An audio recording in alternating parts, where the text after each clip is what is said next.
Hi, good evening. I'm Christy Boudreau, and I'd like to call to order the Hatfield School Committee's FY26 budget hearing. It's April 13th. And as we call to order, I'm going to open it up for public comment for our budget hearing. We don't have anyone with us in the gallery today. Is there anyone with us online for public comment? Okay.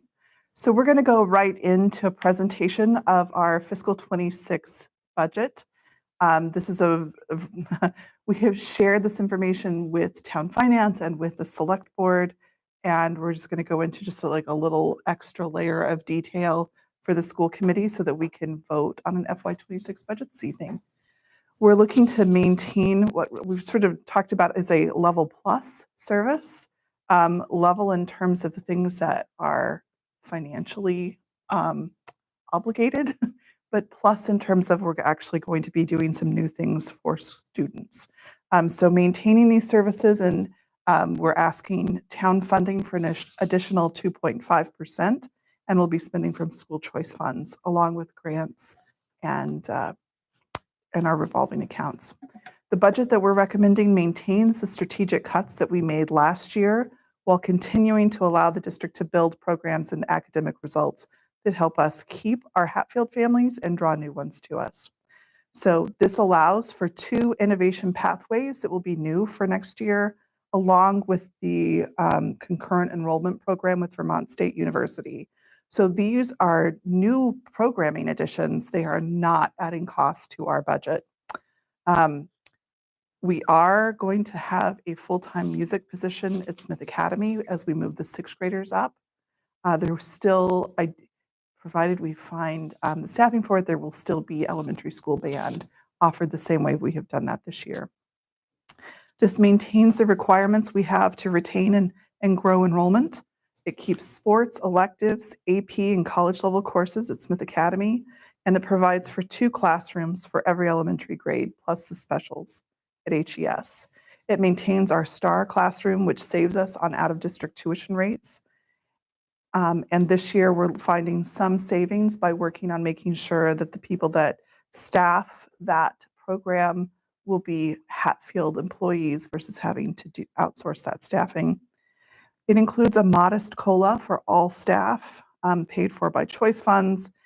And most notably, as we talk about this budget, it includes an additional $126,000 plus in additional out-of-district tuition. So that tuition hike alone is 83% of our increase to town.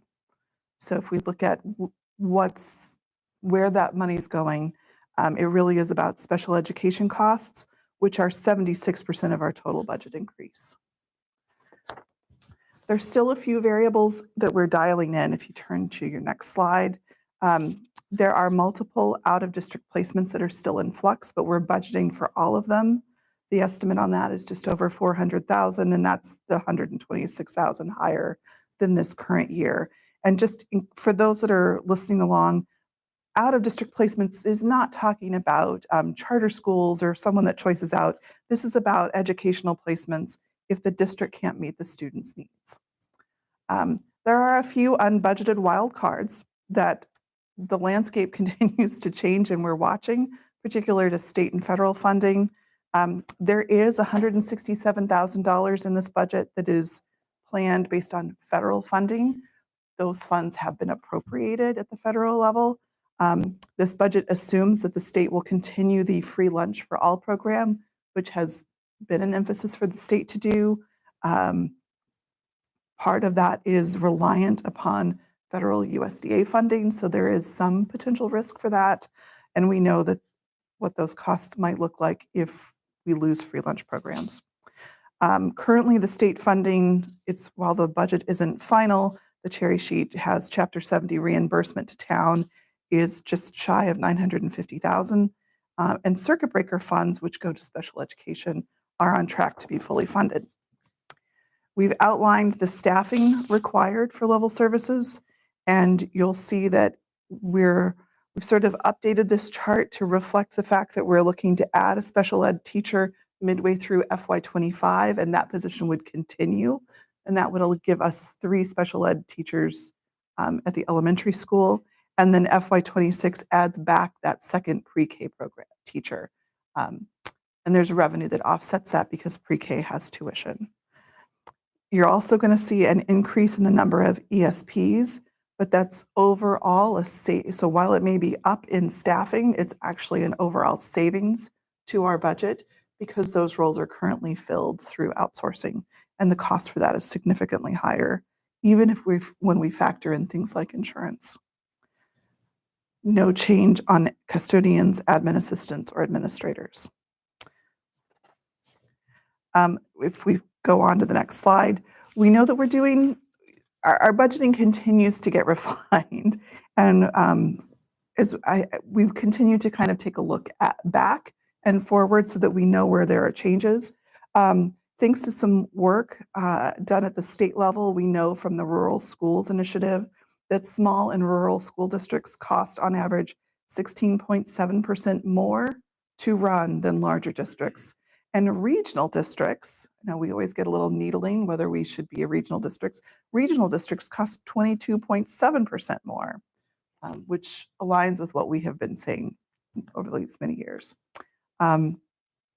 HPS continues to be on track for meeting the state average of being half of the municipal budget. So we've looked at 26 compared to 25 so that you can understand without having to go line by line, where are the changes? We've seen a little bit of an increase in our administration line. That's really about tech costs, which are up. As we look 7 years back, if we want to look at where our budget is to sort of a pre-COVID era budgeting, it's the administration costs are really flat. There's just been some difference in where we accounted for special ed leadership. Our instruction costs, 35% of our increase over last year is specific to special ed. Other school services is a small increase relative. A chunk of that is actually about busing. When we look back, other school services is a 37% increase over where it was in 2019, and it's all about transportation. So, we remember that transportation hike a year ago, and that continues. Our facility costs, we're budgeting down for next year. This is basically because we're fine-tuning what it costs on utilities, and we're finally starting to see some savings at Smith Academy with the solar panels. And also, this is a change in facility management. So with the changes at the DPW level in town, we used to be part of that contract. And going forward, that is not the plan. So we're saving there. Acquisition and improvement, we're looking to be cheaper in that department from last year. It's up a little bit from where it was 7 years ago. And programs with others, that out-of-district tuition is up 44%. And so that's really the crux of what's driving costs. And I just wanted to kind of put that to a picture. So if we look at special ed increases year over year, the purple bar is the prior year costs, and the yellow is what's the increase. So in FY22, we saw a 9% increase. In 23, it was up another 8. In 24, it was up another 7. But last year, those costs were up 21%, and we're projecting next year to be up 25%. And just to see what's driving that, I've also shared the number of IEPs that we're servicing for those years. And you can see that we're actually having fewer students on IEPs while those costs are going up. So it can be part of that, maybe that there are some students that are in need of greater services, but it's also the cost of the services themselves are going up. And this is a story that is not a Hatfield story. This is True. Across the Commonwealth. This is across the country that we're seeing this kind of increase with special ed services. In comparison, we're actually in kind of better shape than many of our neighbors with regard to these increases or similar shape. This is just it's not a reflection of any kind of wasteful spending in the special ed or anything like that. This is just simply the cost of increased services that the increased cost of services that we are legally obligated to provide to our students. And because we're relatively small, that takes up a pretty hefty chunk of our budget. So you can also see below those years what percentage of the total budget is going to those costs. So next year, we're looking at 30% of our budget being spent for special education. And while we need to carry those services forward and we have obligations to do so, we also have obligations to other students. So we have not wanted to cut services to cover this. So that's part of the reason you're seeing an increased budget. We're also seeing some good news and positive traction on enrollment, and we're continuing to work towards growth. We've talked about the innovation pathways, where I think running and improving aftercare for elementary students, which not only is a great opportunity for every parent that needs a little extra coverage, but it makes us a more attractive district for school choice. Their marketing push continues, and I know Dr. Driscoll will have more of an update on that later this evening, I believe. And early enrollment supports that there will be 2 preschools. And we're starting to see a different trend in terms of eligible local kids at the preschool age, which bodes well. So FY26 budget, again, we're continuing to refine things. There is a little bit of this that is not an apples to apples picture. And so we're making sure that as we budget going forward that we're more inclusive to all the costs. And so I have factored some of that out to look at the increase so that you can kind of see what the real increase is.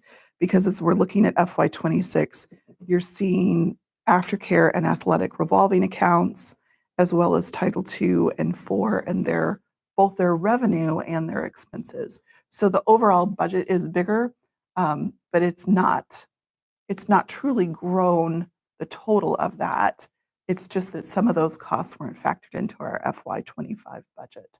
We're just trying, and so we're amending as we go and noting the difference. So we're able to cover the greater costs for choice dollars, given that we had higher than projected revenue for the past couple of years in choice and savings in the past couple of years on choice. And we've budgeted in a little bit more because one of the things that we need to do is likely some tech updates. And we're just looking at the marketplace and budgeting a greater sum in that because we're not quite sure what costs will look like when you go to buy a laptop, is it going to have 150% tariff? Maybe not.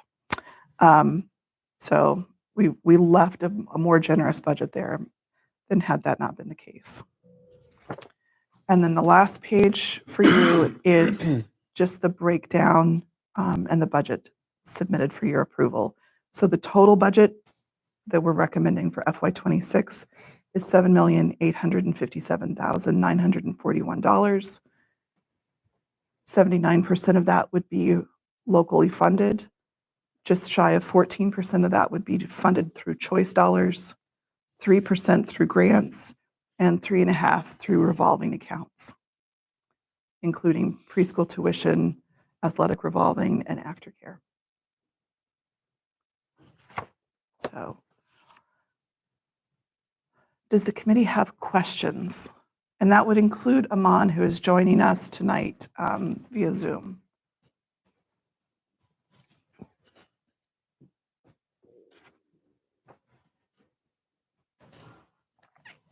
Or commentary. That too.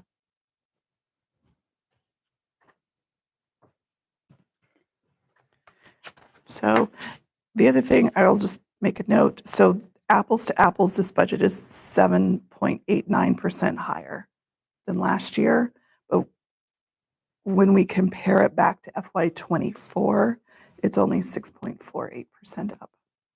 So relative to what we're seeing with other budgets regionally, this is actually pretty conservative. And it's really driven by costs that we can't control. And which it's still possible that some of that could break our way and we won't need to spend all of that. But school finance likes to not budget on hope. Hmm. Is that an accurate representation? Definitely. Like with all the out-of-district tuitions, we're planning for the most expensive potential options and hoping that we get a more reasonable final answer.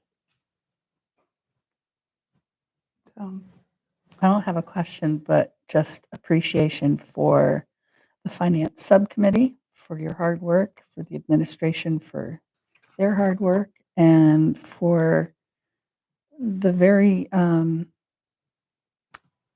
pretty but easy to follow presentation that you made for us tonight. if there is no additional conversation, anything you wanted to call out? No, I think you covered it. Okay. If there is no additional conversation, is there a motion on the table to approve the FY26 budget as submitted? So moved. Is there a second? I'll second. I'm going to actually ask for a roll call vote tonight for everything, which will make it easier for Aman to participate. And given it's a pretty significant vote, wouldn't be all bad. So Boudreaux, aye. Engelhardt, aye. Bench, aye. Sullivan, aye. Green eye. Okay. Thank you much. So that technically concludes the budget portion of the night. We're going to table the budget subcommittee update because I don't think we could have said any more than we just did.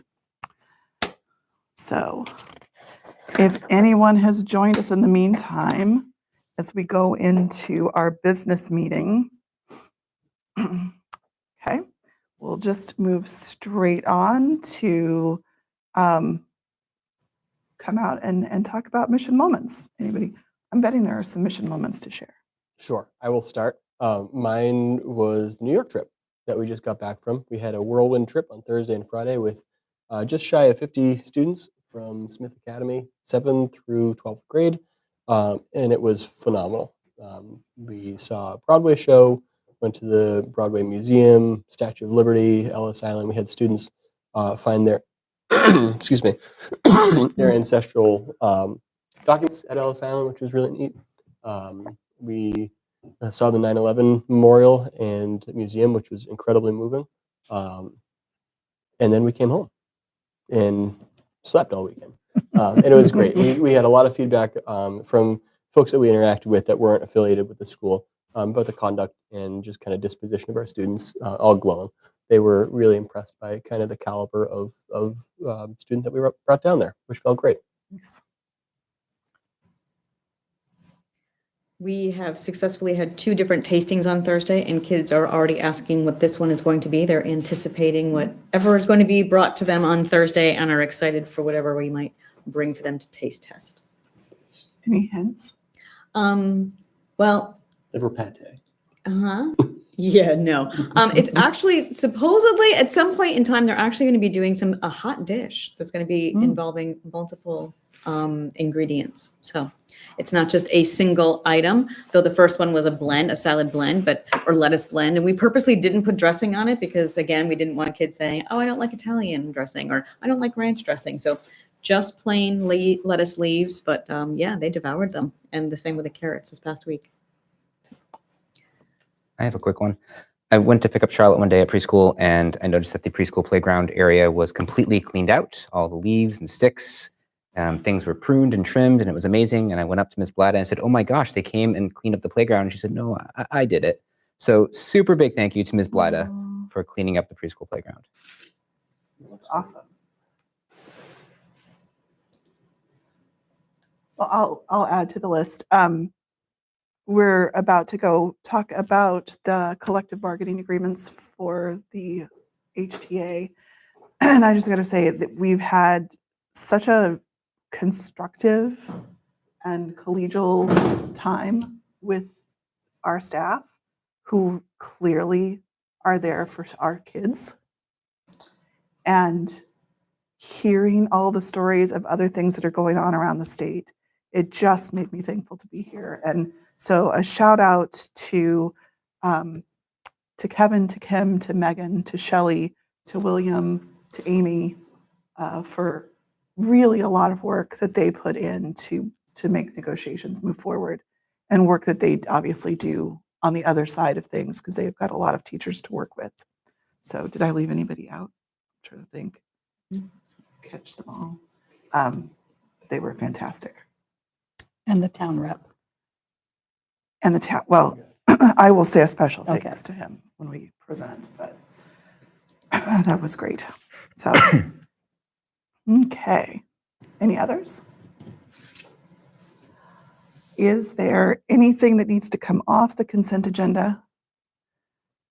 If not, I'm going to make a motion to approve that. Is there, can I, Second, all in favor? roll call. Oh, we have to roll call because of Aman. Boudreaux, aye. Engelhardt, aye. Bench, aye. Sullivan, I. Iman, aye. Okay. And I don't think we have a student representative report this evening. No. So moving on to the collective bargaining agreements, we get to vote tonight. Could you pull up the slides for that, I sure can. just in case anybody is following along later? So again, a huge thanks to the HTA team who brought really well articulated needs and solutions to the table, and just for being a pleasure to work with, to Greg Gagnon from the Select Board, to Dr. Driscoll, to Aman. It was a really nice team. And it was a pretty efficient team. We got started at the end of January, and we met our goal of finishing prior to budget season. So, yes. And it included conversations for both the Unit A contract and the ESP contract. And the HTA has ratified this, so we're going to review it tonight and put it up for a vote on our end. The updated contract language has been made available to the committee, but to highlight those changes, they fell into a handful of camps. So there are changes regarding professional development. So there's a creation of a new PD committee that will set out a PD calendar for the year. And the contract now benchmarks dates around which that work will happen. And that will feed into our school calendar timing so that we're making sure that any days for PD are timed to align with that calendar when we vote through a school year calendar, if that makes sense. Tracking along. It gives more district-directed PD time. It converted some of what was previously teacher-directed time, and it adds a PD day for fiscal 27 and 28. We did a lot of work and conversation around collaboration and student services. So this new contract adds additional time for regular meetings between staff where they confer with each other on student needs and plans and curriculum planning. And it has specific time set aside prior to the start of the year for all teachers and ESPs to review all IEPs so that everybody on day one is familiar with kids' plans. It codifies and formalizes things like meeting notice, administration, planning for coverage when those teachers are in meetings, for MOUs that we've had over the past year for things like the after and before care coordinator, for the student service team meetings to review caseloads twice a year, and the time that's available for the lunch window for the ESPs. It makes a few updates on the evaluation process. There's a new evaluation form for ESPs and a separate teacher feedback form for ESPs, and a 360 review process that allows staff to have input into administrators' evaluations. And lastly, compensation changes. There is some shifting in stipends that's fairly budget neutral, and cost of living adjustments. So for FY26, the COLA is 2.7%, for FY27, 2.7%, and for FY28, 3%. So does the committee have any questions about either of the contracts? Are there any changes in the contract that the community would notice besides having a happy contract that it has an engaged staff? Any additional half days, less half days, any changes that would cause anything that families would notice? There's nothing changing in next year's school calendar. There's likely going to be a slight change in the following year's school calendar in terms of that extra PD day, but it won't be a half day. And it may just shift. It may just, every year that changes a little bit based on where holidays fall. It's more likely to be at the start of the year because that's when professional development time is most useful.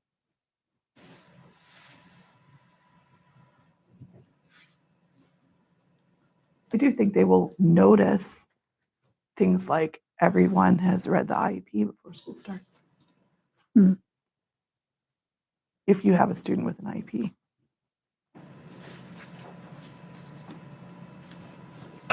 Would you like 2 separate motions? Yes, I would.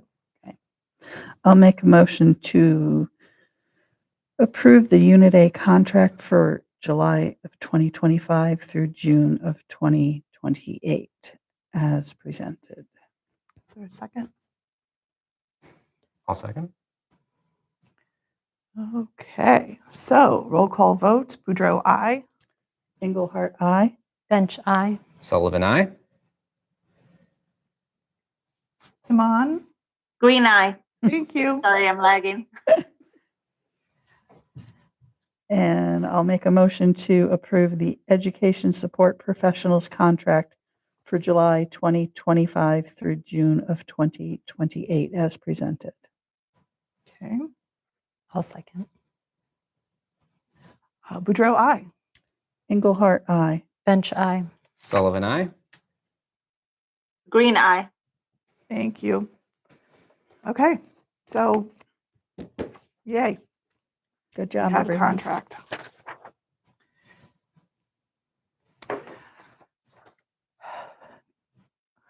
I didn't necessarily, when I put this agenda together, imagine that I had all this side by side together. But after this, I'm turning it over. We just wanted to give a quick update on just sort of a little bit of this is sort of an educational background for community members. Might be a refresher for the committee. But just to talk about state and federal funding, I think if you refresh that, there were links on the page. Oh, but it's right there. You found it. You got it. Sorry. The ed support update. Mhm. So just a little bit about funding from the federal government and the state government that impacts our budgets and just sort of where things are at this point. So I'll go pretty quickly, but federal funding for education, nationally, federal funds average 14% of a district's budget. In Massachusetts, it's 10%. In Hatfield, it's around 2% of our budget for FY26. Their funds for FY26 have been appropriated by Congress. They may be funded out of a different department, time will tell. And I just wanted to share with you like what those grants are. Things like IDEA for special education is around 60% of the funding we get from the federal government. The other big chunk is a Title V rural education program. It's about 23%. So a lot of federal funding is based on student need, which is not particularly high in Hatfield. That's economic based.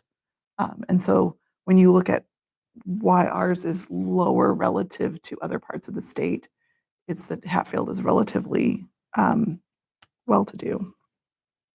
So we do have 167,000 planned in federal funding that is part of our budget right now. That's 2.16%. And we are having conversations about if that funding did not come through, what we would do. So, but as per now, everything seems on track. Is that what you're hearing the same? This week? Yeah. So on the state front, there are sort of two really big primary sources for state funding. One is Chapter 70. Those funds go to town, which help offset their portion of our budget. And the other is circuit breaker, which funds go to the district to help with special education costs. The intent behind Chapter 70 is to have 41% of our foundation funding come from the state and 59% to be locally funded. If you've been through the Chapter 70 funding formula, it's a fairly complicated thing. But some assumptions that it has are that 1% of the student population will be out of district placements. We're above that. It assumes that 18% of students will be receiving services. We are way above that. And for FY26, the insurance inflation rate is calculated to be 6.13%.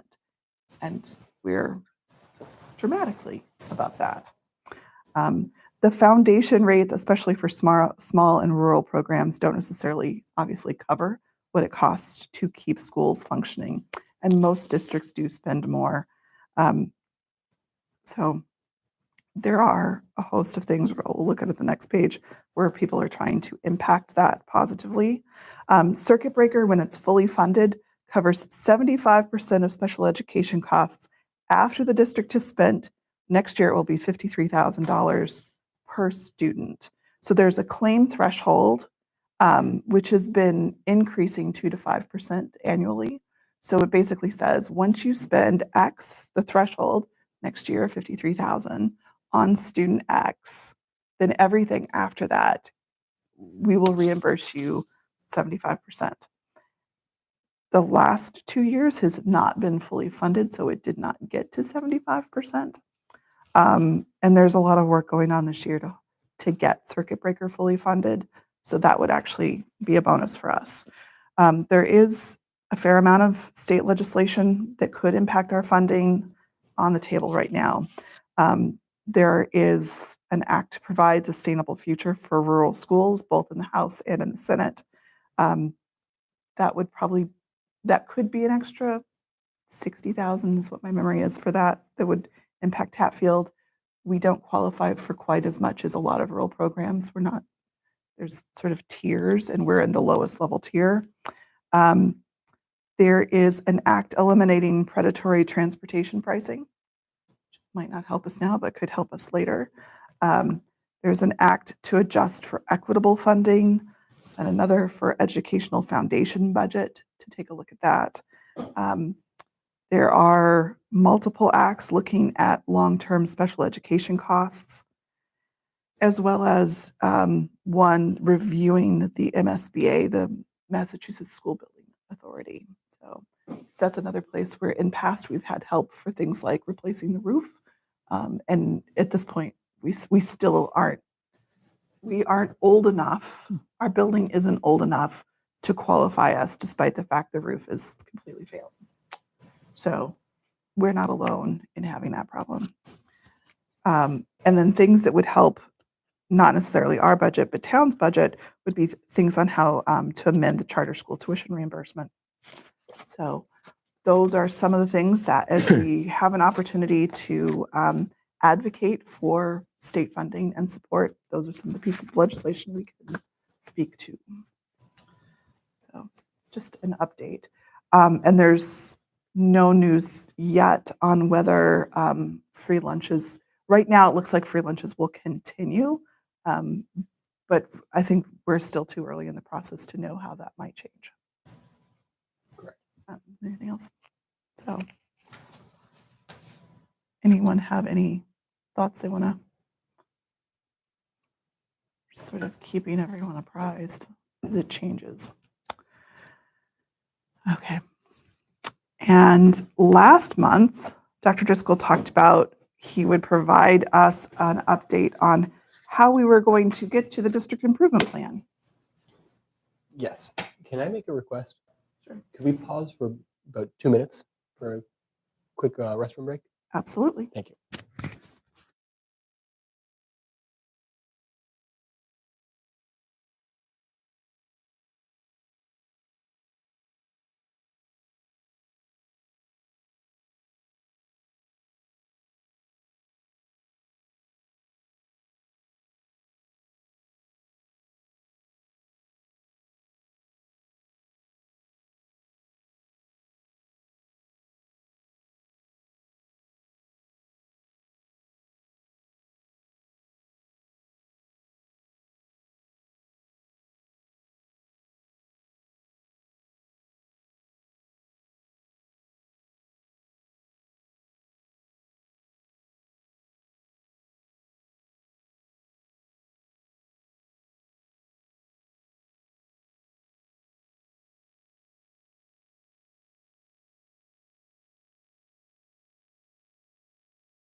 Oh, you know what? I think you linked it to the agenda. I did, but it's not in the one I pulled up from the town. So let me.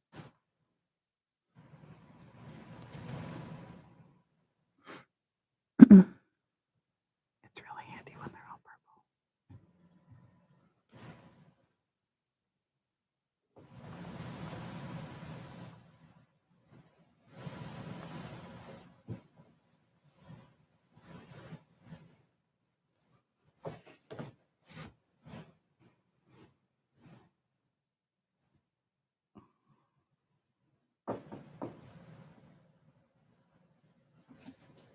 All right.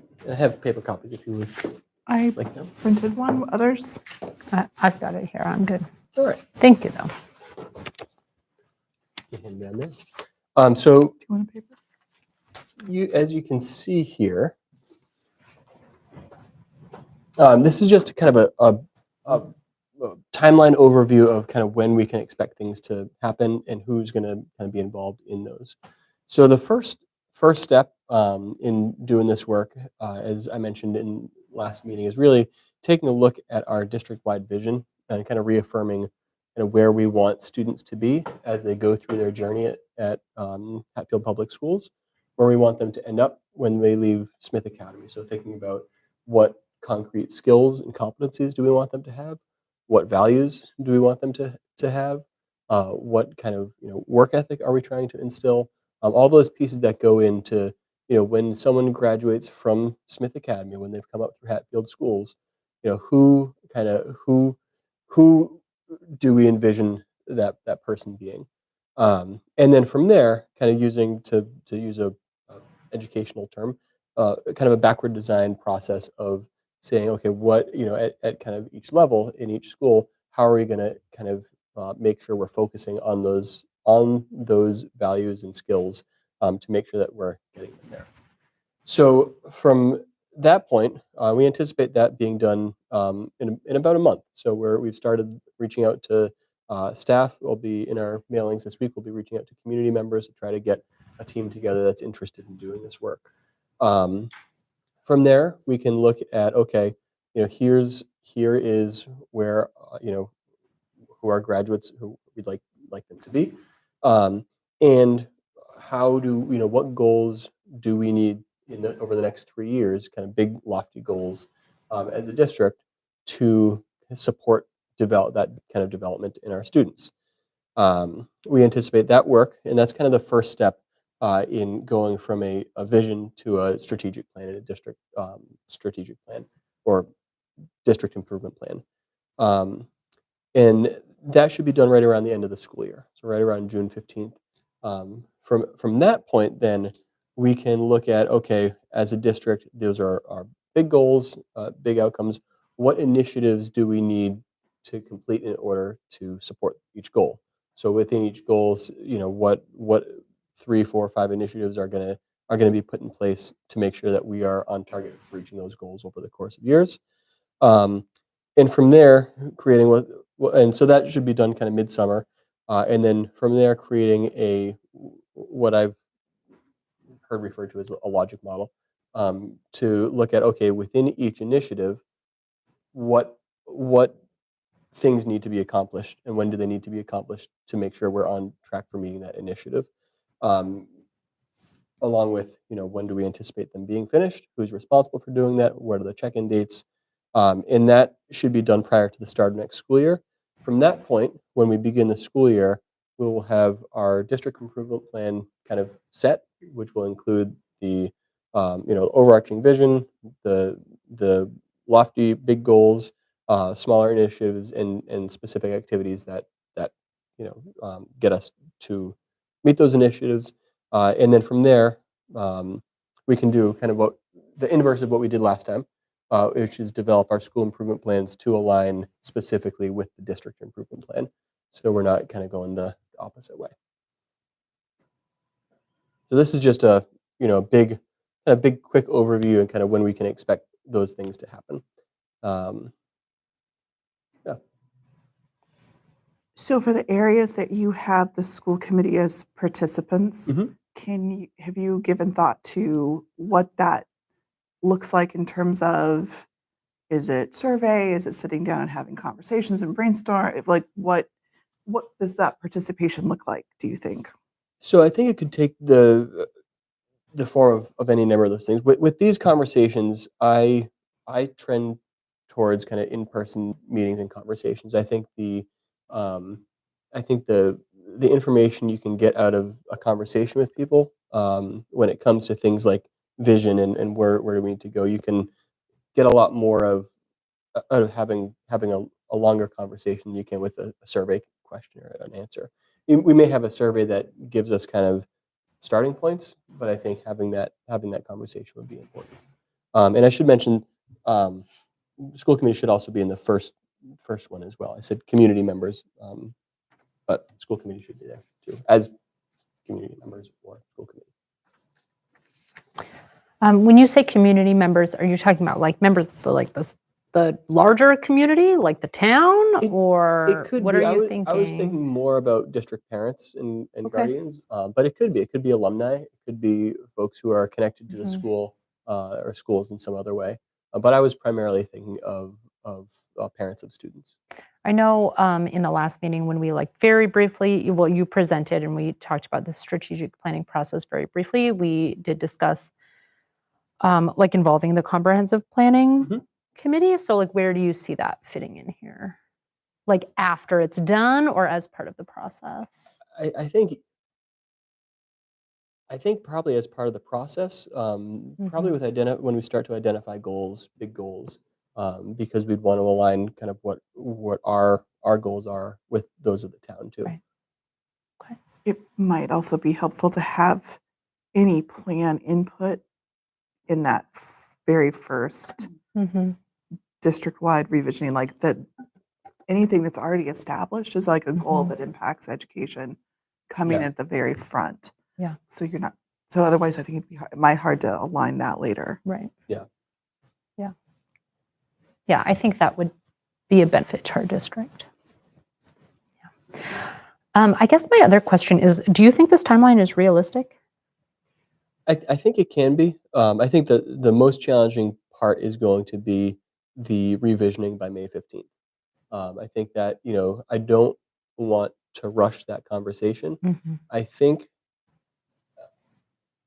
and I don't have a lot to base this on, but my gut is that when we get a group together, we'll probably find a lot of similarities in terms of where people want to go, Mhm. and then from there we can turn that into a vision.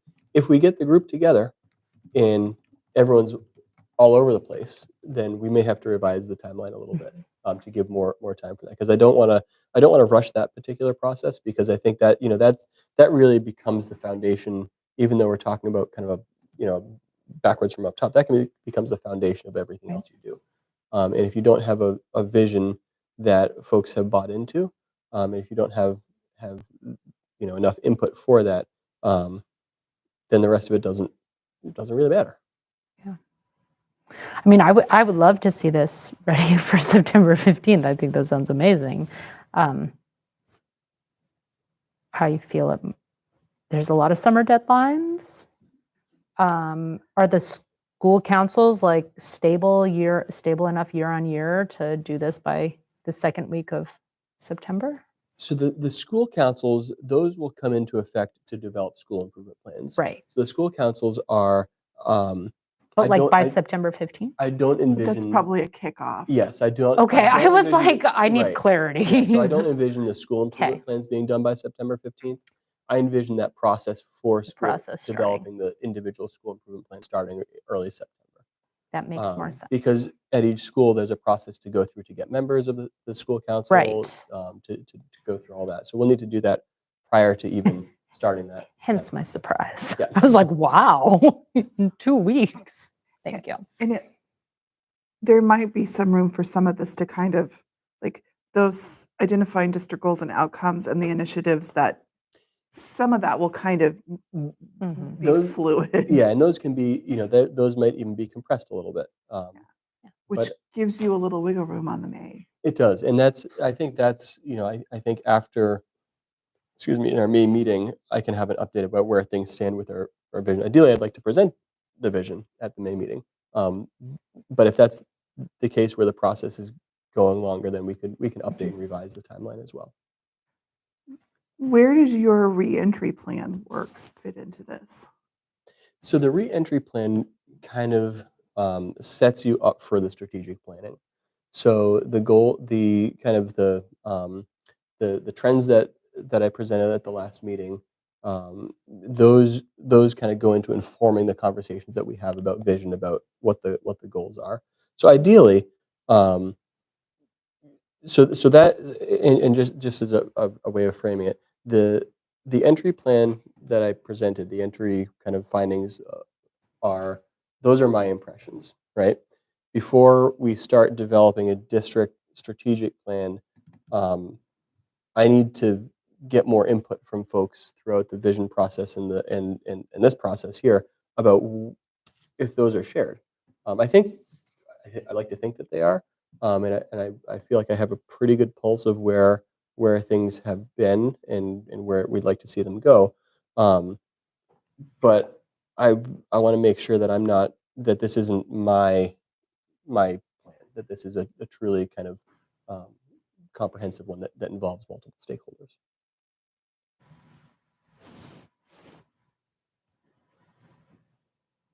I would encourage you to sooner than later figure out what you're looking at. I agree with you on the in-person conversations really matter.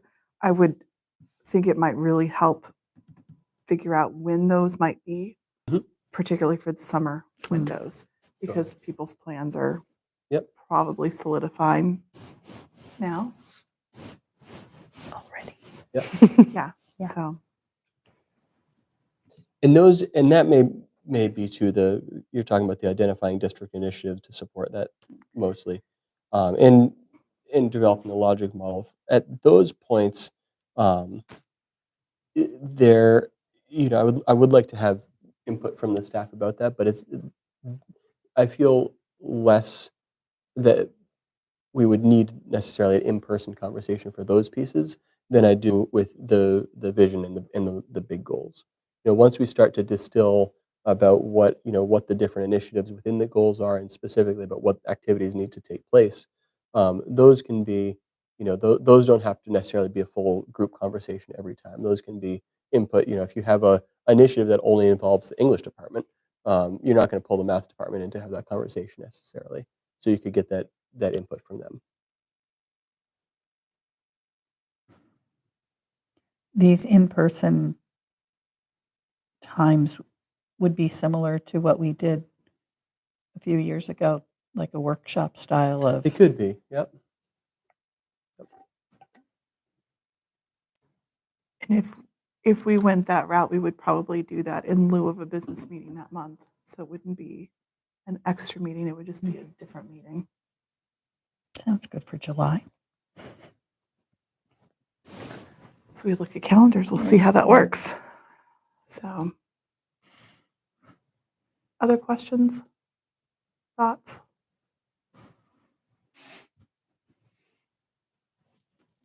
All right. Get scheduling, I think is the, Oh, yeah. Mhm.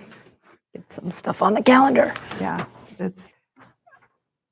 I think you're right that it's ambitious but doable on the timeline, but that kind of means scheduling it now. Mhm. Okay. I think it would be worth hearing district reports out loud tonight. Is that, can you walk through particularly the district level one? You bet. So a couple things to highlight here. We had a group attend the NELMS, which is the New England League of Middle Schools conference. And it was great. I think we had 6 folks that went. Not necessarily just middle school teachers, but also other folks that teach middle school students or interact with them. And we had some great input on kind of what our schedule can look like for next year and what other area middle schools are doing, regional middle schools are doing that has been effective. And that's helped with our planning process for next year. As I mentioned, we started conversations around the strategic plan. The ELA committee they met last week. We're scheduled to meet again this week, but that's not going to happen. So it's going to be after the vacation. We've looked at 2 different well, one curriculum. We're going to look at a second curriculum then. And we've also begun looking at health curricula that have been recommended for other area districts that are that people have had positive experiences with. And so right now, 2 have kind of been recommended to us more than others. Health Smart has been recommended by a number of districts, McGraw-Hill by another one. So we're looking at both of those as part of our SEL work and committee. We've had some shifting roles at Hatfield Elementary School. We had a teacher go out on leave. Hadley DeMary has taken over in that role. We had an RBT resignation. We've hired for that. We've had a special education teacher resign as well and are hiring for that position. And we're looking to fill another ESP position to replace Hadley as she moves into that teaching role. Couple updates from school choice and projections. So in total, we've had 38 applications at this point. From those, we have 13 that have committed, saying, yes, we're definitely coming, and we're starting to receive records from those students as well. We know of 2 students, at least, who are moving into town. One actually is starting at Smith Academy the week after vacation, and one will be starting in the fall. So that's going to be a freshman and a senior. And we received word today from another student who's moving in, actually has moved in currently, but is finishing up a year at their current school, but is interested in coming next year as well. So that's another 3rd student who's moved into town for Smith Academy, which is great. And what may not be reflected here are conversations that we have had with 2 other families who have let us know that they are intending to apply and come, but have not yet submitted their application. But they are siblings of folks who have graduated from Smith Academy in the past and are interested in sending their siblings as well. So that's potentially a few more to add to that total as well. Safety and building, the doors are in. They were delivered to the contractor for HES. We're just waiting on when that project can get scheduled. So hopefully that will be soon.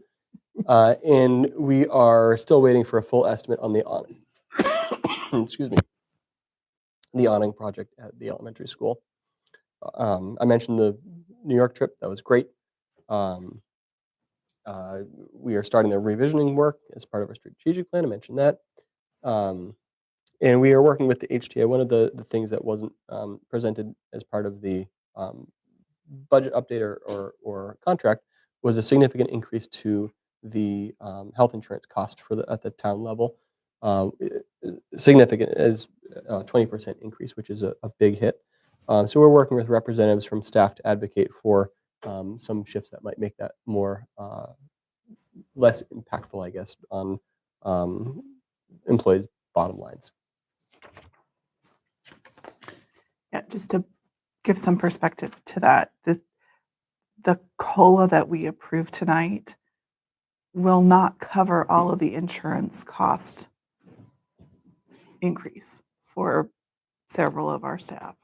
So if they cover their families with our insurance, they're going to make less money than they did this year. So it'd be an effective cut. So we're hoping that we can work with the town on that. That's my district level report. If there are any questions. Have we budgeted the cost for doing the health curricula change? I'm assuming there's a cost to buying either program. So we haven't yet. The health cost, in looking at, this is specific to the Health Smart curriculum, is something that we should be able to cover with our operating costs for next year. Much of that is because we don't have a really big student population, and the cost for those programs tend to be per student rather than per program. So some programs, that you buy a program and it's $10,000 and it covers up to 300 students or 500 students. And for this one, it's a per student cost that we should be able to incorporate. We haven't budgeted for any ELA change. I think more likely than not next year we'd look at a pilot year for 1 or 2 curricula that people are interested in to get their feedback on how it works. And both the health and the ELA is that district-wide or are they? So ELA could be district-wide, so that could be, has the potentially to be elementary and up into the middle school. The health is really focused right now in Smith Academy, but it could be something that if it goes to younger levels and they're interested in adopting it, we could do that as well. Okay, thanks. There's also been interest at Smith Academy in lumping our, not lumping, but incorporating our second step program that we do in advisory right now into the health curriculum, which seems like it would make a logical pairing. I would also really focus that advisory time on building community and reflecting on goals, that kind of thing. Okay. What can you tell us about the school choice applicants who have not said they're coming? We've received different word from different folks. Some people have, they put the application in to just kind of keep the option open and keep it out there. And have decided to stay in their home district. Some other folks have talked about going to larger schools, similar things that we hear about from when folks leave, primarily larger schools. But yeah, I think the most common thing we hear is that we applied because we wanted to get in before the deadline, so we had the option if we needed to, or decided we wanted to, and then they're having that conversation maybe after they've been accepted, so that they're not, I don't know, giving someone false hope or something like that. Mm-hmm. So might any of these people still come, or do we feel like, okay? Yeah, no, I all right, think so. because they're There's- still having these we- conversations. Yeah, so we have, what I didn't Okay, include good. here is that we're tracking folks who have said definitely not. Excellent. And we have probably 20 folks, 15 folks who are still, we haven't received word one way or the other. Got And it. we're reaching back out to them to say, hey, 2 weeks is up. Okay. So yeah. I'm looking at those 8 for 7th grade. Yeah, the other thing 8. Yeah. So the other thing I didn't put in here, which we're starting to see more conversions of, is our kind of our ad campaign that's ongoing. So we've had 38 folks that have reached out through that campaign to say, hey, we want more information about Like the school. additional to this. Additional. A couple now, we're starting to see applications come from that. So I think we have 2 applicants that have, we got their lead from Target River and then they've applied. But a lot more are coming through, and we're finding more conversion of, at this point, getting students in for tours and getting students in for shadow days. So that's happened. We've had, in the last couple of weeks, we've probably had 4 or 5 students at Smith Academy that have come in for shadow days. I don't know if A few tours as well.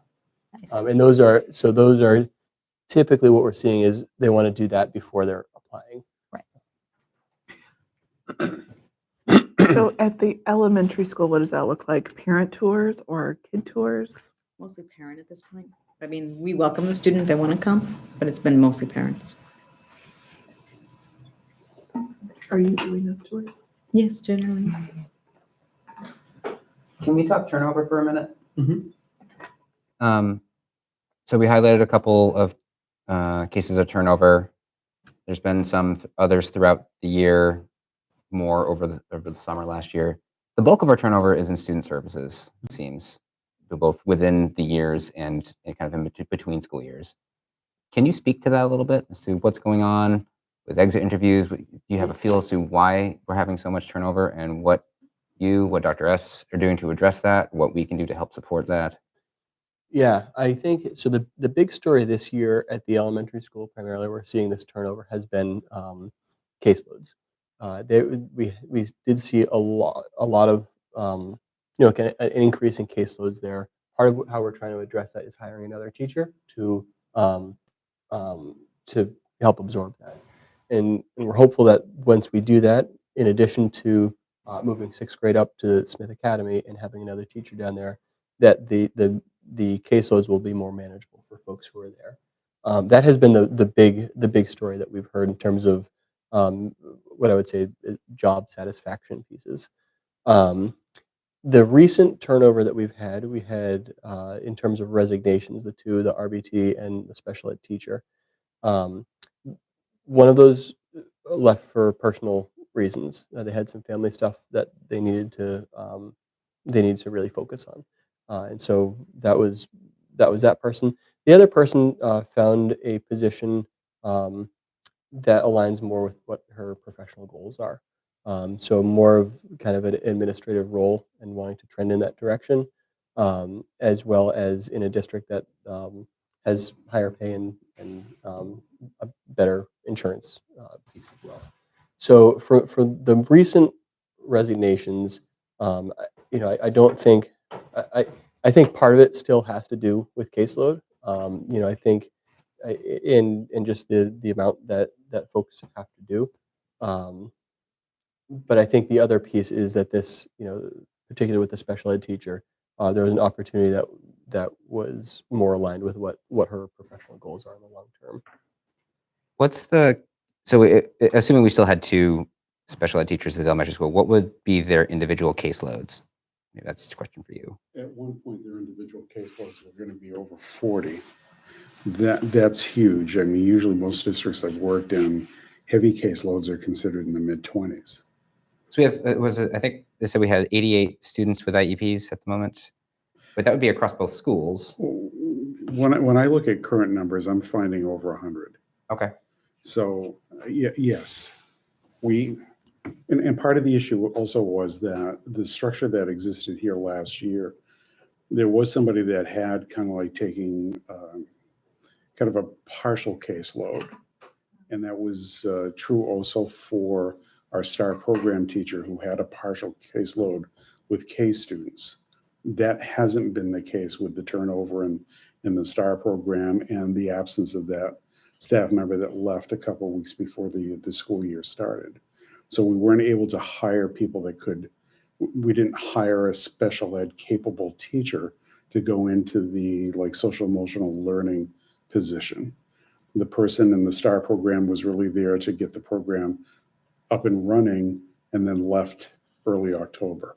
So there was, of course, turnover there as well. So we were really kind of trying to juggle the caseload over at HES with two people when last year there had been essentially probably closer to 3 part-time-ish, like 2 full-time, and then 2 people doing very part-time special ed work as well. So the addition of a third person is really trying to get back in some ways to what was closer to what was happening before, but it's taking some time to find that person. And part of that, am I correct that it's just the availability of the candidates, the candidate pool is shallow? And it's not that the applicants are necessarily, but there's just not a lot of applicants. Yeah, it's truthfully a terrible time of year to try to hire Yeah. a teacher anyhow. Well, I guess I've been hearing about a shortage of special ed teachers regardless of the time of year. Yeah. I mean, mid-year always going to be that much harder, but truthfully filling these roles, I mean, Kathy and I went to a meeting 2 summers ago and listening to other districts talk about just like what percentage of their special ed staff they had filled. And they had huge numbers of vacancies. And at the time we were like fully staffed, we were just like, we're not speaking. I was just like, I'm going to be quiet about that. So the fact that like this has been rough with because we couldn't or didn't fill all of those spots with people that held the same licenses, which changed the caseloads, which changed even meeting availability, right? Because like all of that, who's in the meet, like you've got to have a licensed person in the meeting and yada yada. So with all of those changes, like I feel like despite the fact it's been hard, we're still at least on par with other districts, if not ahead. And that's no comfort to families who are struggling. But And the other thing I would share too is that because of the timing of some of those early year or late summer departures that we had this year, is it really put us in a position to be reactive rather than proactive. So if this had happened, if those had happened in June or even July or even August, we would have been able to say, okay, this is how we envision things going, and we tried to do that to the best of our ability, understanding that we need someone right now. We need someone in here right now, and knowing that the profile of the students that we needed someone to work with. And the result of that was kind of this perpetual, okay, we need to reshuffle, and we need to figure out who's taking which caseloads. Whereas if you have some time to plan, then you're able to do that ahead of time. We just haven't been afforded the time to be planful, as planful. We've been as planful as we can, but we haven't been able to take a look at restructuring or are we hiring special ed teachers versus counselors, and what the candidate pools are. That really set up kind of this almost reactive approach this year. So we're looking forward to being more proactive going forward. What's the impact on our student population right now with, the loss of an RBT, loss of another SPED teacher, and what are we doing to support our one remaining SPED teacher to make sure they don't burn out in the next 2 months? Great question. Right now, I do have an RBT that's ready to start. I'm just waiting for paperwork to finish, so that will alleviate some of that stress right now, and as far as coverage for the STAR program. And I do have a hire for special ed who's willing to come in May 19th, but they just need to give a month's notice to their current position. So that's at least something to come in, because the goal and plan is that we would have one special education teacher with K1, one special education work with 2-3, and one special education next year work with 4-5. So that caseload can be spread out, and they're not having almost 40 kids on a caseload.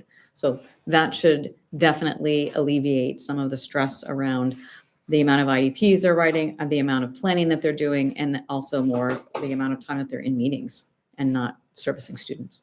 Are kids missing services at the moment because of the turnovers in the last couple of weeks? Not yet, but if I've posted for the leave replacement for the special education teacher, fingers crossed. I mean, the good news is colleges are graduating people. So if anyone is looking, I'm hopeful that we could probably get somebody sooner than later. I will continue to keep that posted. But as of after April vacation, then yes, that 4, 5, 6 group is going to be, we're going to need to start figuring out, trying to be creative about how to make sure those kids are getting services. We have been trying to reach out to retirees that we know to see if they could cover for a short period of time until the person May 19th starts up. I'm also trying to think out of the box. Is there other people that we could utilize internally that might not be special ed teachers, but could help at the elementary level, relevant to things like ELA and math, until, again, we have the person start on the 19th. So there might be some more internal shuffling of people. Do we have staff available who, given our grade sizes, do we have staff available that we could shift a teacher out of their regular teaching position to cover in special ed temporarily? You know what's on my mind, but I'm not saying it out loud. Yeah, but the only problem with that is that that's a challenge to then uproot a whole grade level Yeah, the I last know. 8 weeks of school to say, by the way, your teacher's no longer your teacher. Yeah, it's not That's- exactly fair, but but again, that might need to be something that we have to think about, again, based on the fact that we're not going to want to owe a lot of compensatory services, but might need to be creative. So yeah, we'll be trying to figure that out. John, did you want to talk a little bit about the kind of the 5 to 4 day model too that we're looking at? Oh, good. I'm Possibly hoping next that's year? going to come up. Actually, in some districts I've worked in, we've utilized something called distributed practice. And there are kind of like a couple of different things to cautiously say about this. Distributed practice and what I've described as a 3-to-1 model in some other districts are really kind of condensing services, either condensing them into 4 days a week or condensing them over a 3-week out of 4-week period. What we're talking about is really condensing 4 days for 5 days worth of services. It doesn't mean that we'd actually diminish the amount of time that a student gets services. For example, if somebody was getting like speech services, we'll just say 3 times a week for 16 minutes each section. We wouldn't necessarily change that at all. They'd still get the 3 times 60. They just wouldn't probably get it on a particular day. That would give us a bit more time and flexibility in the schedule for teachers to do progress report writing, testing, report writing for any assessments and testing that they actually do. Also time to actually attend meetings without being out of the classroom and worrying about making up services at a later time. So again, it's not taking services away, it's just kind of condensing them, throughout the week a bit. In a lot of districts, we've kind of like geared up as, I'll say slowly, relevant to, we're meeting in IEP meetings, we're talking about changing the grids as we actually meet with the parents in like annual reviews and reevaluations. So it's not just kind of like, hey, we're going to change your IEPs and you're not going to have any input. We're at the table with the parents making these changes as we're discussing them. So as we do this will take some time to actually go through all the IEPs, because we'll probably do them mostly during the annual review process, but it does give a little bit more time relevant to flexibility in the schedule for not just the classroom teachers, but the related service providers and other professional staff to be able to have some time to do those things that they're still required to do, but without missing services on the other end for students.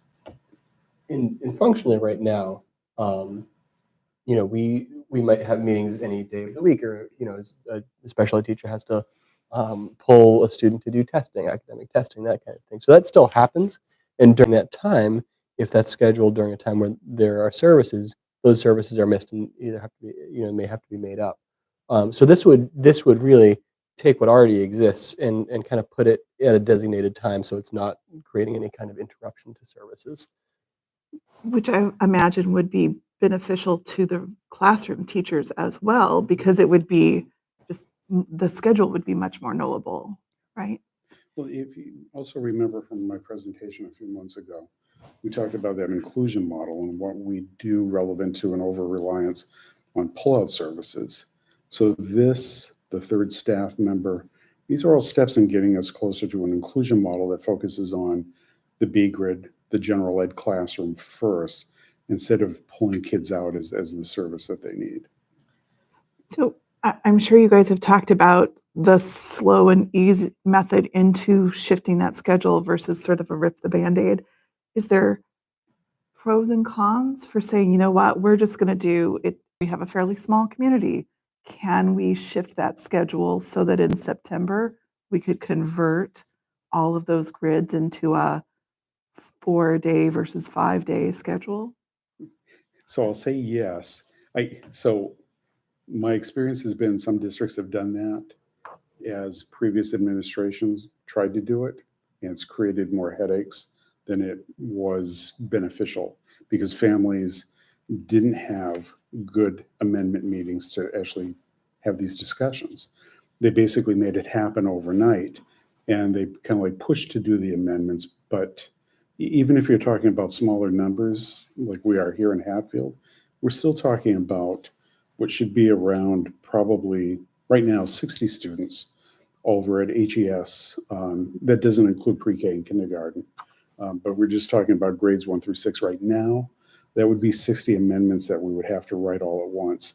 That could be terribly sloppy and not really, I'm sure it wouldn't sit well with a lot of folks, just because it would be probably very short amendment meetings that we'd have to get everything to happen by a certain date.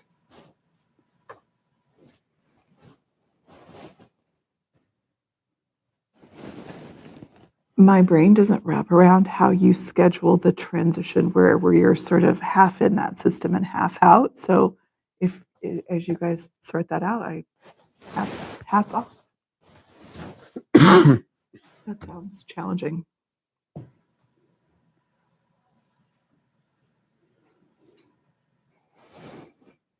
I think we've covered a fair amount of what was in Dr. S's report. Is there stuff in your report you want to highlight that we haven't covered?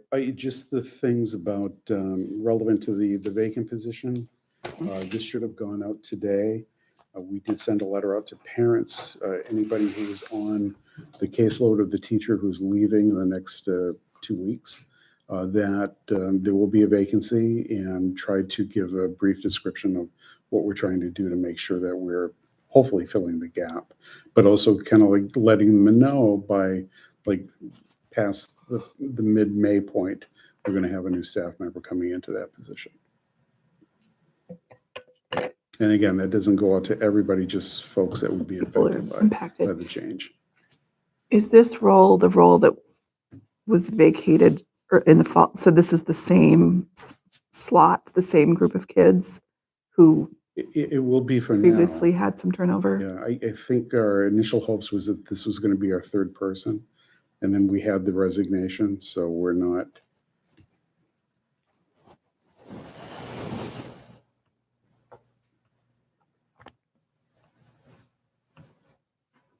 Are we hearing from staff and getting input as we're making changes? Yeah. I guess I'm. I mean, all that, three of that's you that's were- where the big changes that we're talking about making came from. They came from the special ed staff. Both of those changes having more, more staffing to distribute things, as well as the shift in model to 4 days. That was at their request. The model shift makes a world of sense to me. Just As well as the increase in actually having a third special education teacher. That also was something that they said really needed to happen. That was another reason for the burnout, why we had been actually experiencing more resignations.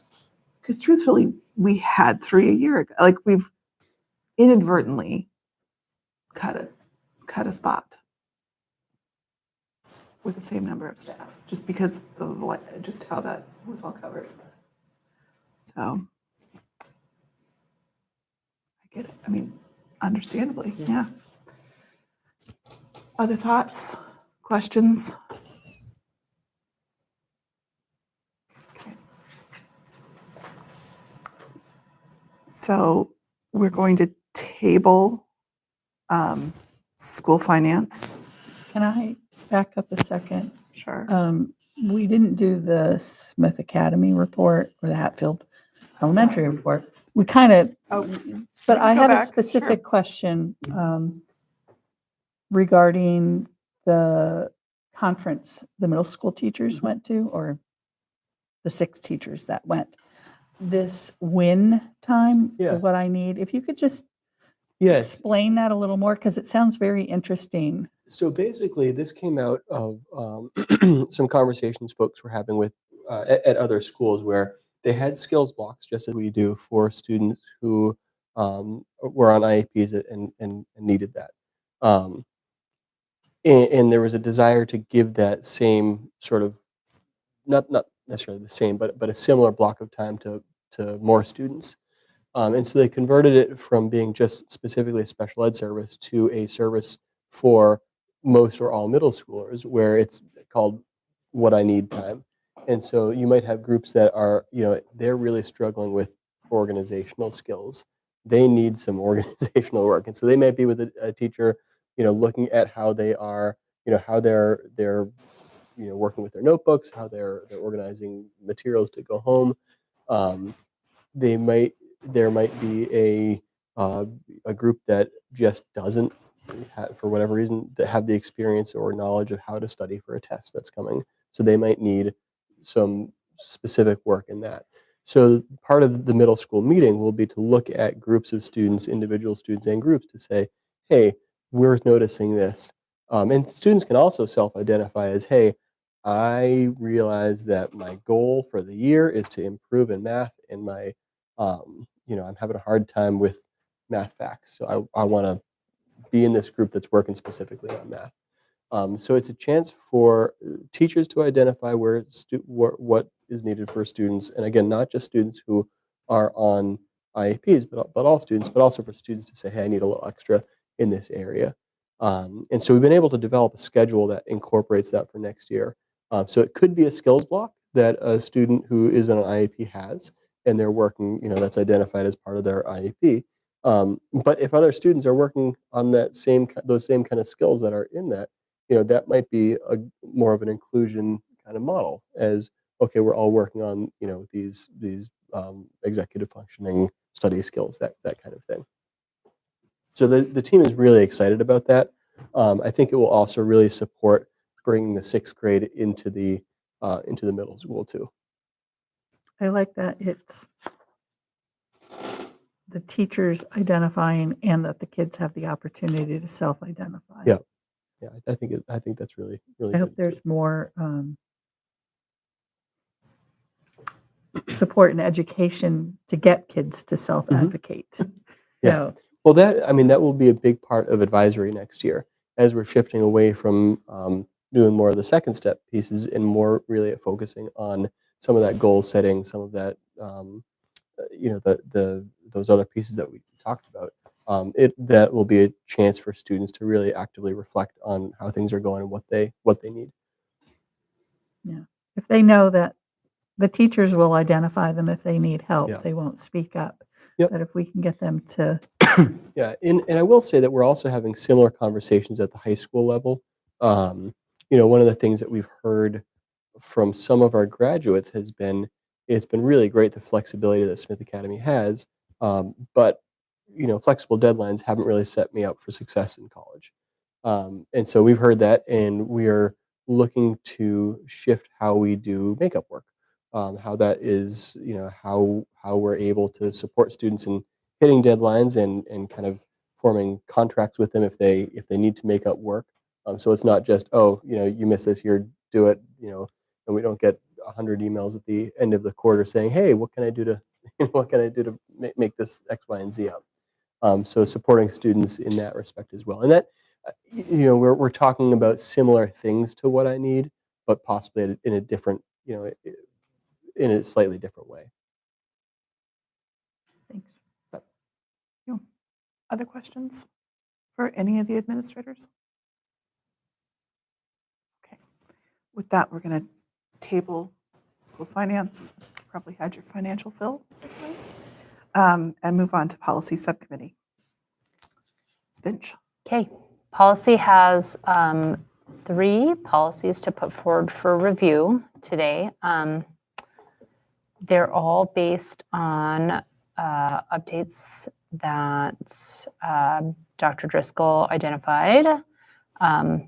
So we'll take them one by one. So first we have IKF, which is graduation requirements. This update is required because of the new state guidance regarding competency determination in lieu of MCAS requirements. We did talk about this briefly at our last meeting. So the state of Massachusetts, because we don't have MCAS, we have to have our own graduation requirements, but then we also have to have a competency determination that approximates what the MCAS did. So we have added that into our policy. You'll see on the draft that credit for foreign studies crossed out. That's just moved to the end to make it flow a little bit better, but that was unchanged. The competency determination section essentially outlines the classes that the students must pass with a 65% or better, which is, again, approximates what the MCAS did, English 9 and 10, an algebra class, geometry, and biology. And then we have a section on how students can demonstrate their competency if they did not either initially pass those classes here at Smith Academy or if they have transferred to our school. And yeah, we will take questions from the committee. Dr. Driscoll or Kathy, did you have anything to add? Only that it's silly. That we have to do this. We're doing what we got to do. Yeah. To comply with the state. Competency is actually a lower standard. It's a lower than standard than graduation. graduation. That's correct. Yes, it and is. that's I think maybe it makes sense for a district where we follow the Mass Core requirements. So all of our students get biology and then chemistry. All of our students get those pieces which are part of the Mass Core standards before they graduate, which is a higher level than the competency determination.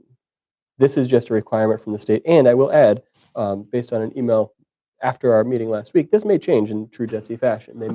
They've said at this point, hey, here's what you need to do, figure it out. And then I fully anticipate them after meeting a few times saying, okay, and this is what we'd like you to do.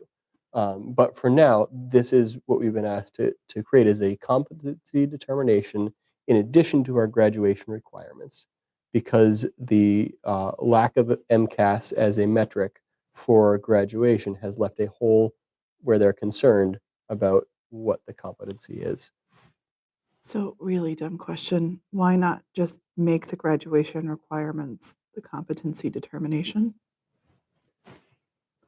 The part I'm like, I don't get the 2 bars, like what this Yeah, serves. there's really no reason not to, except that except that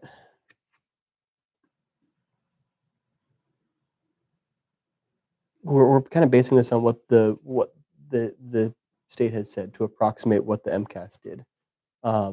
I will say that if you have students who are really struggling and they make it through the competency determination pieces, um, you have a little more flexibility with them if they're on specific plans or anything in terms of work Mhm. study and credit that you can help them towards graduation if they've met the competency determination. But their graduation requirements are those requirements. They have to pass all those things and they have to get those credits to graduate. So essentially, there could be a student Mhm. who does not get a Smith Academy diploma for graduation, but will receive something for a competency determination. They wouldn't receive anything. They would Won't have. receive anything, They would not from Smith Academy. or from the state of a nothing. I'm not sure. In the past, that hasn't been the case. Like if you pass MCAS but you don't fulfill the graduation requirements, you still would have to go, do your high set or something else like that. High set. The new what they call GRE now, Yeah. or GED. Hmm. So there's not. It's really, really this is just approximating what MCAS did through coursework. Even So though it's even sillier than we originally thought. Because it means absolutely nothing. Mhm. It doesn't mean that it's in place of, no, it's not in place of any graduation No, it's- requirements. right. I mean, they will hit this competency on their way On your to way to graduate. graduation requirements, you will So be they do it by default. I think this is again. I think this is really designed for maybe districts that have multiple paths towards graduation. Hey, what's the base level of competency that a graduate's going to show? In our case, we've determined, and we determined this through conversations with staff and making sure that we took their feedback. All students are going to get those courses. and 130 credits, yeah. Mhm. So this suggests at a minimum state level, you can stop taking an English class after 10th grade. Correct. And Mhm. you have Right. one science course in your entire high school career and 2 maths courses. That's the state minimum, and you have to get a D Right. by a state minimum. Right. Okay. Naive pretty question low here. bar. So just if I can for just a second, Yeah. that I think that was recognized by the state, and that's why they have pushed the Mass Core requirements for graduation. Not all districts have adopted that. We have, which is a higher standard to graduate, but the competency determination is still at that 9th and 10th grade level. In order to graduate from Smith Academy, a student must have earned 130 credits. In order to earn the credit, you have to pass the class. It's Correct. unstated, but Correct. You have to put, or if say you don't pass biology for the year, you can take a credit recovery course over the summer to recover those credits. So you still wouldn't pass on your transcript for the year, but you would earn those credits. Those courses are not designed to be like, oh, I'm not going to do anything all year long, and then I'm going to pass this course in the summer. They're designed for students who were present and took the course and didn't succeed, to give them kind of that core knowledge to move on. So that is an option that we have had students take advantage of. Not many and not often, but that does exist. is a minimum passing grade for our requirements a 65? It in line is. with okay. Which is outlined in the handbook, I believe, Correct. right? Yep.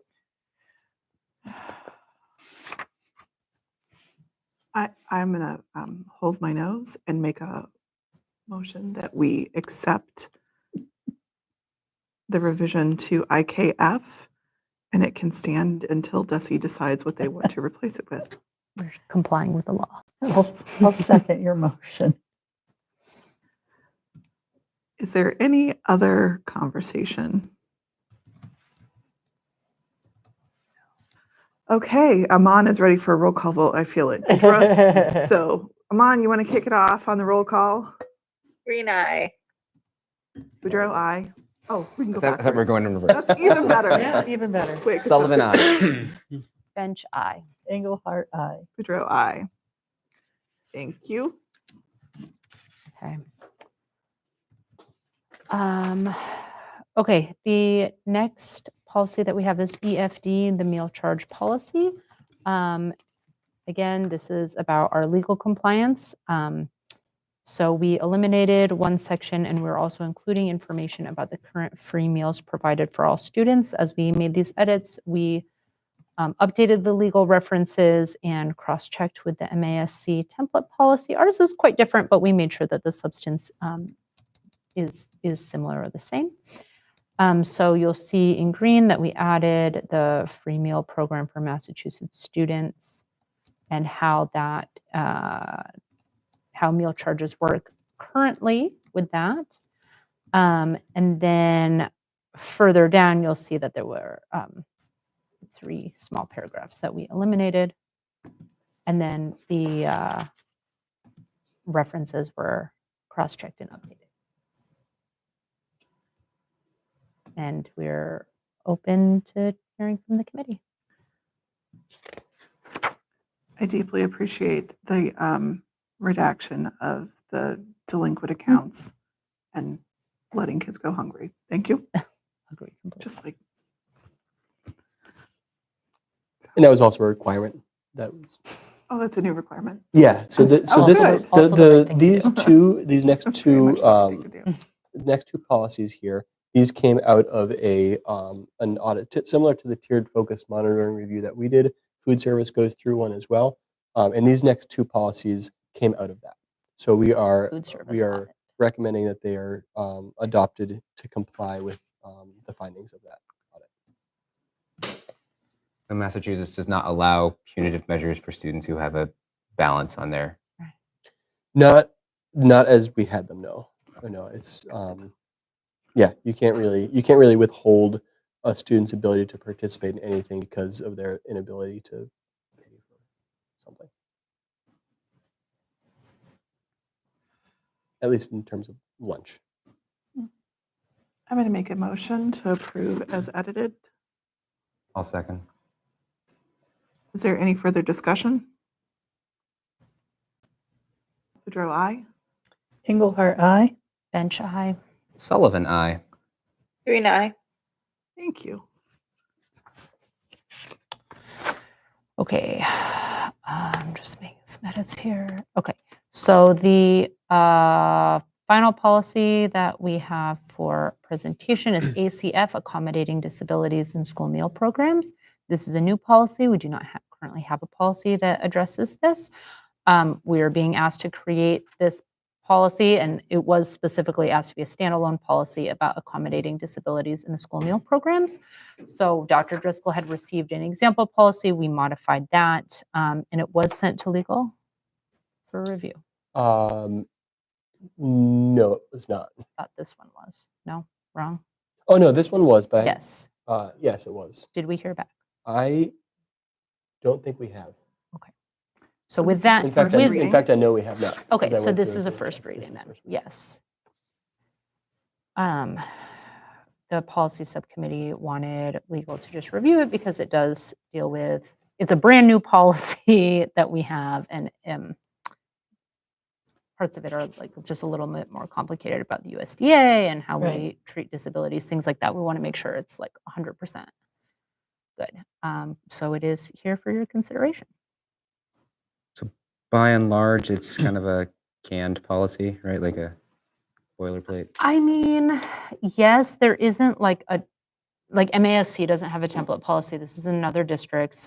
Again, another reason we just wanted to have it reviewed, but it's basically saying that we're going to comply with the USDA regulations regarding non-discrimination, and we'll modify meals for any students that require it because of their disability. Correct? Yes. Correct. It also directs families to information about the USDA regulations.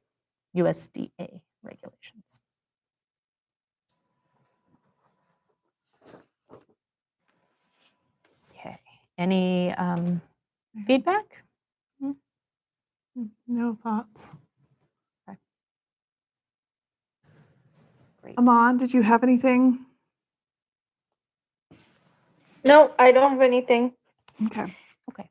So we will wait to hear back and bring it forward the next meeting. Okay.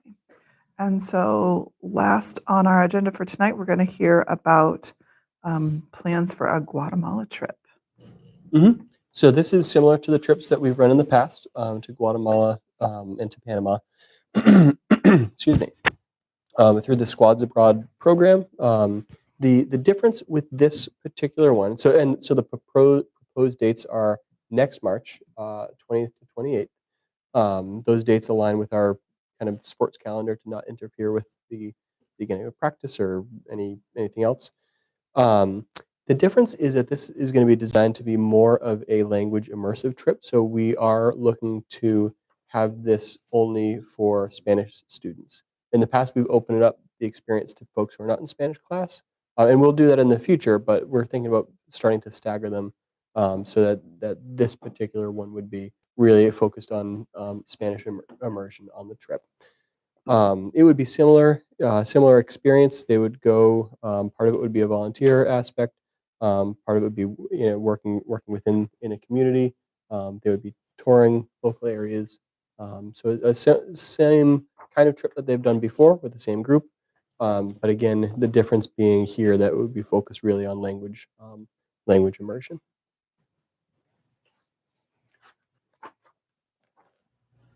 When does the vote have to be taken about this trip? Well, they need to start working on logistics because they need to start. They need to.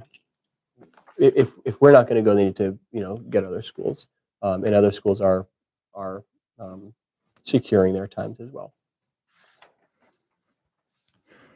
So it's with a company that same company? Yep. Yeah, it's the Squads Abroad group.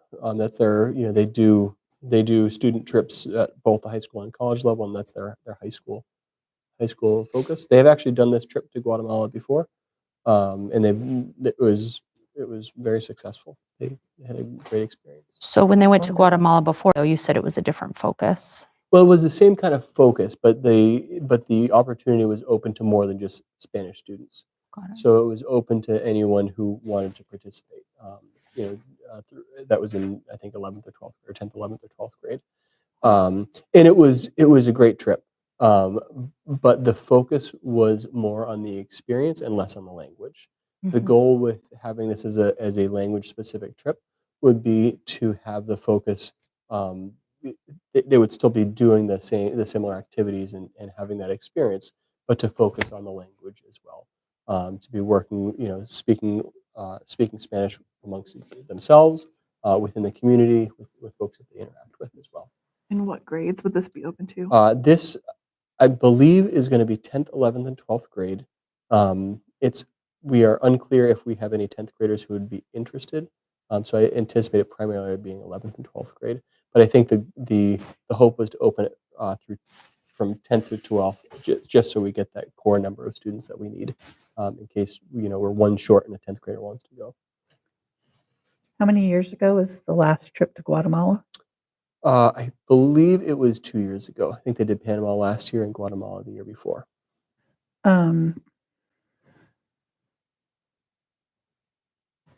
I think I would have liked to have seen something, even if it was kind of like the information or itinerary from 2 years ago. Okay. I just find it a little hard to take a vote on an international trip for our students without any real information to look at or compare it to, or Is it so early though that they don't have all of those details? Like I am assuming the price points aren't known because it's right.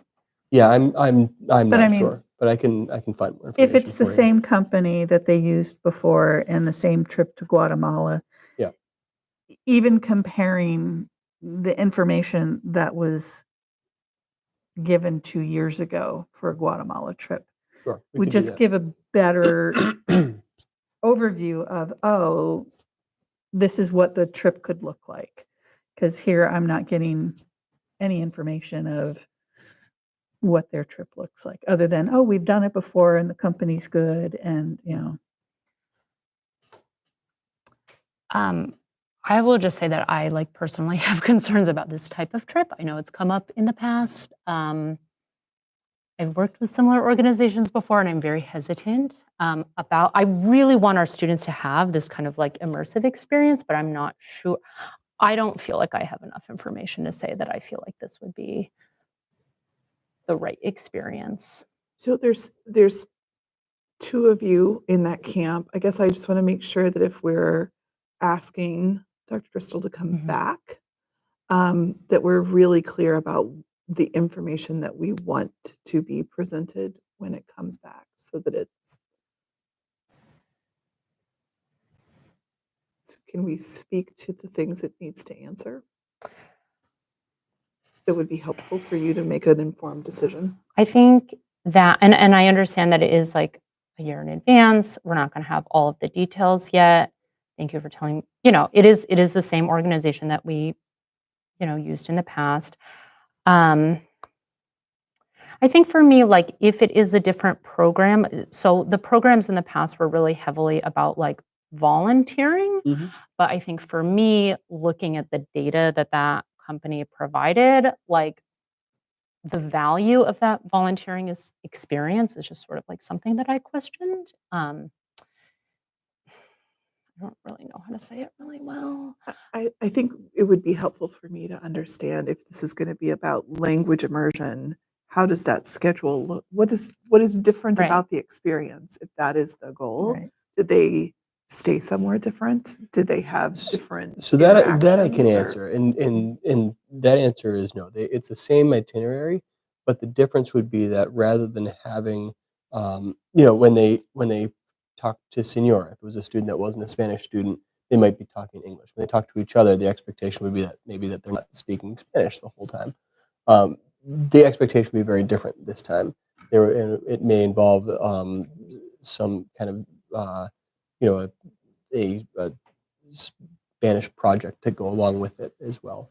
But the itinerary itself, where they would be staying, where they would be volunteering, what they would be doing, would be similar, if not the same.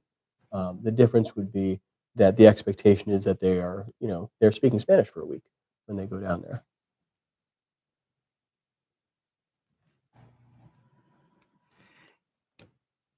And if you have a vote in May, are students going to lose the opportunity? Because if that's the case, then we can always put a short meeting on the docket when there's more information. The committee can And- come back and vote without, And I don't know. I'd have to check with Angie okay. to get that information. I Excuse think me. I think perhaps you could also get a feel for how many students Mhm. would be involved if we voted in May or at another short meeting. But I mean, if you kind of got a survey of how many, like you did with the New York trip, Mhm. you put out feelers and it was pretty close to the number that went. And if we kind of knew how many students and It's also a pretty finite group of potential yeah, students. So like if we don't have enough of that finite group, would it be similar to another trip where we partnered with Hadley that I think it was Hadley that We could open it up if we needed to, but Mm, I don't know that we would need to. okay. I Mr. see a hand here. any that's not a yep, Aman. Yeah, I just wanted to I was listening to everybody's comments and one of the things that I just wanted to ask, and I don't know if Dr. Driscoll can answer this, how is it like for an immersion language trip, how are the kids going to be prepared for this? How does it fit in within the curriculum of like what they're learning prior to going on this trip? Like my concern is different, I guess, than others because I understand how important it is. Like I've been that person who didn't speak, who learned the language but traveled to the country and had to actually speak the language, and it is very important. It made a huge difference in my vocabulary, my understanding, not even taking into consideration learning about the culture and um, getting out of the same place you've been at. Learning a language in class is completely different than actually speaking the language with uh, people who are native speakers. So I feel like it would be amazing if this is something that's well planned and thought through, and the kids are prepared, and they're actually going to be going and not just speaking to each other, or because people tend to want to speak English to you, or like that the program is built for them to go and that they're going to have to actually speak Spanish and um, be fully immersed in the language. And I mean, volunteering is like an amazing add-on to that. Yeah, I'm not trying to disagree with the value of travel or immersive language experience or cultural experience, just like my personal, like I've worked with nonprofits before and I have like personally ethical concerns about volunteerism Mhm. as a practice. I I'm only one understand. person on the board. So that is where I'm coming from. And like I said, I want our students to have like an immersive cultural experience. And so if the committee wants to go ahead and take a vote today, then that's fine. And I that's don't why think my the committee's question is ready to about take a like vote. how is this pertaining to what they're learning to the curriculum? If it is more of an immersion program and they're actually there to learn the language and speak the language and to better their Spanish, then that puts it in a better I mean that is puts it in a better light. I don't know if that's the right word for that. Um, just because, I mean, speaking in the real world, a language is not. People speak fast. Like I remember the first time I actually had to speak English to native English speakers. I couldn't follow because everything was moving so fast, and I was wondering why everybody was talking to me so fast. So, but I after a few weeks, I got used to it and I caught up, and my language improved. And because of that, I'm assuming the students who do want to go on this trip want to um, improve their understanding in their Spanish. Yes. And yeah. So yeah, I would like everyone, I have questions. So maybe So, getting more information yeah, would so be great on what they would be doing that would be more immersive as far as language, and what would they be doing to prepare for that. have we given you enough feedback in Yep. terms of what you want to find Yep. to bring this back? I do have one other comment, though, that it's not really any information that you can bring back, but I just feel a little cautious about safety. And I mean, we can't predict where things will be a year from now about But what, travel and but what we can find out is what the TRIPS insurance program looks like should we need to Right. cancel for safety reasons. yes, that would be helpful. Excuse Thank me. you. Okay. It's a good point. Okay. Anything else on this? And if you need the committee to take action before we're scheduled to meet again, Yep, you'll let us I'll know let and you know. we'll solve for that. Okay. Before we adjourn, Yep. Could I make a request regarding the upcoming school calendar events link that's here? Because I've seen it a number of times the Facebook page, people asking about when is the last day of school? If we can update the district calendar very clearly, that will say when the last day of school is, and that, it's a half a day. It's a half day on Monday. June 16th. Yeah.